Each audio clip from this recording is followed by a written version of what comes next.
Assalamualaikum warahmatullahi wabarakatuh. Kepada Dewan Juri yang terhormat dan peserta LKTM UNES 2020, izinkan kami memperkenalkan diri. Saya, Danau Wahyu Aji Saputra, bersama kedua rekan saya. Saya, Nilbazura Putri. Saya Rizka Safitri. Kami, dari perwakilan Fakultas Farmasi Universitas Ahmad Dahlan, ingin mempresentasikan hasil karya tulis ilmiah kami yang berjudul NanoZ, Nanoenkapsulasi Kitosan ZMAS, bonggol jagung sebagai pengobatan jantung koroner dengan mekanisme kontrol rilis. Penyakit jantung koroner atau penyakit kardiovaskular merupakan salah satu penyebab utama dan pertama kematian di negara maju dan negara berkembang, termasuk Indonesia.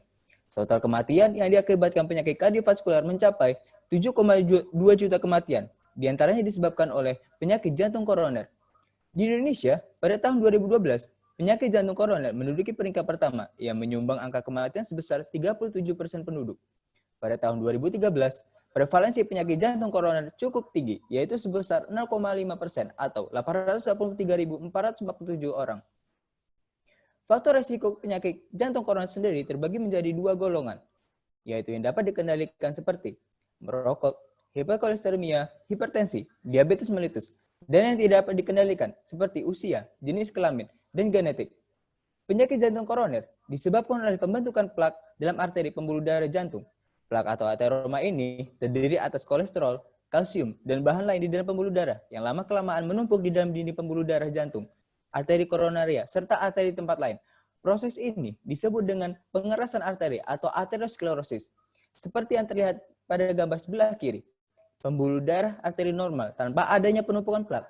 Darah akan melaju normal tanpa adanya hambatan atau penyempitan. Lalu lama-kelamaan, pembuluh darah akan mengalami penumpukan plak yang salah satunya disebabkan oleh kenaikan kadar kolesterol yang tidak terkontrol atau yang disebut dengan hiperkolesteremia. Ini mengakibatkan laju aliran darah terhambat akibat penyempitan arteri. Pada penyakit hiperkolesteremia, kadar kolesterol yang sangat tinggi menyebabkan terbentuknya ateroma yang lebih banyak di dalam arteri korona dibandingkan arteri lainnya. Arteri yang terkena aterosklerosis akan kehilangan kelenturannya, dan karena ateroma terus tumbuh, maka arteri akan menyempit. Lama-kelamaan, ateroma mengumpul endapan kolesterol sehingga bisa rapuh dan pecah. Hal ini yang akan mengakibatkan jantung koroner. Hiperkolesteremia sendiri adalah suatu kondisi jumlah kolesterol darah melebihi batas normal.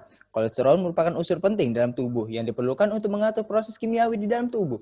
Tetapi kolesterol dalam jumlah tinggi bisa menyebabkan terjadinya aterosklerosis yang akhirnya akan berdampak pada penyakit jantung koroner.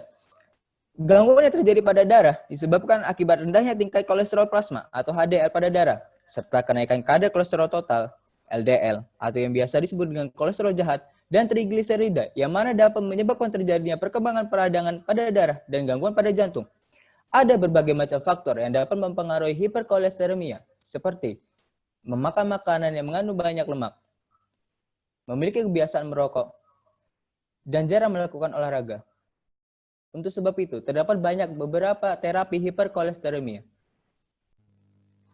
Lalu bagaimanakah dengan terapi hiperkolesterolemia ini? Terapi hiperkolesterolemia dapat berupa pengobatan, yaitu simvastatin ataupun ezetimibe.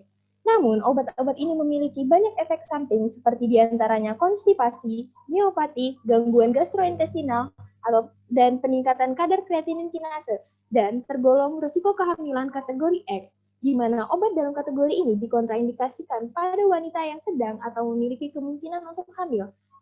Obat ini juga tergolong obat-obat yang mahal. Oleh karena itu, diperlukan inovasi baru yang mampu meningkatkan kenyamanan pada pasien, memiliki efek samping yang lebih rendah, dan harga yang terjangkau. Salah satu inovasinya adalah bonggol jagung ZMAS L sebagai alternatif pengobatan jantung koroner yang disebabkan oleh hiperkolesterolemia. Berdasarkan Dirjen Tanaman Pangan pada tahun 2014 menyatakan bahwa jumlah produksi jagung mencapai 19,03 juta ton, sedangkan untuk jumlah bonggol jagung yang mencapai 13 juta ton.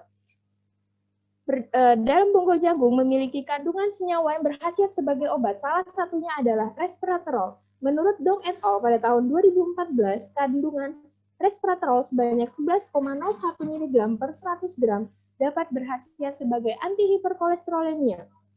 Pada gambar, menurut Bonafont pada tahun 2016, resveratrol efektif sebagai anti-stres oksidatif, di mana stres oksidatif merupakan faktor penyebab disfungsi endotel dan aterosklerosis. Dengan konsentrasi 1-100 mol per liter, mampu menghambat intra- dan ekstraseluler dari ROS. Berdasarkan penelitian tersebut dan penelitian-penelitian sebelumnya, dapat dikatakan bahwa resveratrol mampu menjadi anti-hiperkolesterolemia. Namun, di balik kelebihannya, resveratrol memiliki kelarutan yang rendah. Menurut Wang et al. Pada tahun 2015, kelarutan dari resveratrol hanya sebesar 0,03%, sehingga menyebabkan bioavailabilitas atau ketersediaan obat di dalam tubuh rendah. Oleh karena itu, kami membuat suatu formulasi. Formulasi tersebut adalah nano-encapsulation kitosan. Sistem nano-encapsulation kitosan merupakan enkapsulasi dari zat-zat aktif. Untuk bioaktif komponennya adalah resveratrol dalam bonggol jagung, dan untuk wall materialnya sendiri adalah kitosan. Untuk aktivitas dari kitosan dalam tubuh, yaitu pada tahun 2017 oleh Mohammed et al. Telah menguji dan membandingkan ketika suatu obat diformulasikan dengan nanokitosan, yaitu berada di sebelah kanan, dan untuk yang tidak diformulasikan dengan nanokitosan berada di sebelah kiri. Ketika obat masuk ke dalam tubuh, kitosan mampu mempertahankan obat dari degradasi pH dalam lambung dan masuk ke dalam usus. Proses penyerapan obat yang diformulasikan dengan nanokitosan mampu terserap secara sempurna. Dapat dilihat bioavailabilitas antara sebelah kiri dan sebelah kanan lebih tinggi di sebelah kanan, karena obat tersebut diformulasikan dengan nanokitosan. Pada penelitian yang sama menyatakan bahwa kitosan memiliki ion positif yang akan menempel pada sel mukus yang memiliki ion negatif. Sehingga ketika kitosan yang di dalamnya ada resveratrol menempel pada usus, maka kitosan akan membuka secara perlahan. Hal inilah yang dapat meningkatkan efektivitas dan aseptabilitas karena kitosan mampu melepaskan resveratrol di dalam kitosan secara perlahan. Inilah yang mendasari bahwa ketika obat diberikan 3 kali sehari, dapat diberikan 1 kali sehari saja, karena sistem kitosan yaitu melepas secara terkontrol. Selain itu, yang biasanya obat hanya terserap di bawah 50%, ketika diformulasikan dengan kitosan mampu terserap hingga 80%. Pada tahun 2016 oleh Zhu et al. Telah membandingkan bioavailabilitas antara obat ketika diformulasikan dengan nanokitosan dan ketika obat tidak diformulasikan dengan nanokitosan. Dapat dilihat pada garis biru, memang terlihat ada peningkatan, namun ketika waktu menunjukkan jam ke-18 terjadi penurunan secara drastis. Ketika obat diformulasikan dengan nanokitosan yang dapat dilihat pada lingkaran warna merah pada waktu 48 jam baru mengalami penurunan.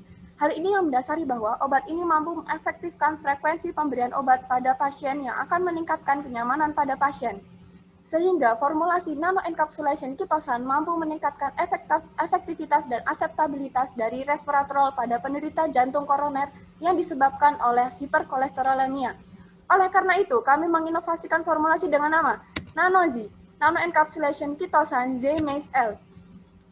Formulasi Nano-Z yang pertama yaitu ekstraksi menggunakan maserasi menggunakan etanol 70% selama 3 hari, kemudian melakukan isolasi resveratrol dalam bonggol jagung menggunakan kromatografi yaitu eluen kloroform banding metanol dengan perbandingan 9:1. Kemudian untuk pelarutan kitosan menggunakan 250 ml buffer asam asetat pH 4 dan twin 0,1% sebanyak 80 ml dengan magnetic stirrer selama 20 menit. Lalu selanjutnya dilakukan penambahan TPP 0,05% sebanyak 100 ml. Kemudian disonifikasi selama 20 menit, kemudian melakukan pengeringan dengan metode freeze drying selama 48 jam dengan suhu minus 50 derajat Celcius, hingga mendapatkan formula dengan nama Nano-Z, yang dapat dikonsumsi oleh penderita jantung koroner yang disebabkan oleh hiperkolesterolemia. Oleh karena itu, kami menyimpulkan bahwa Nano-Z berpotensi sebagai pengobatan alternatif pada penyakit jantung koroner. Terima kasih.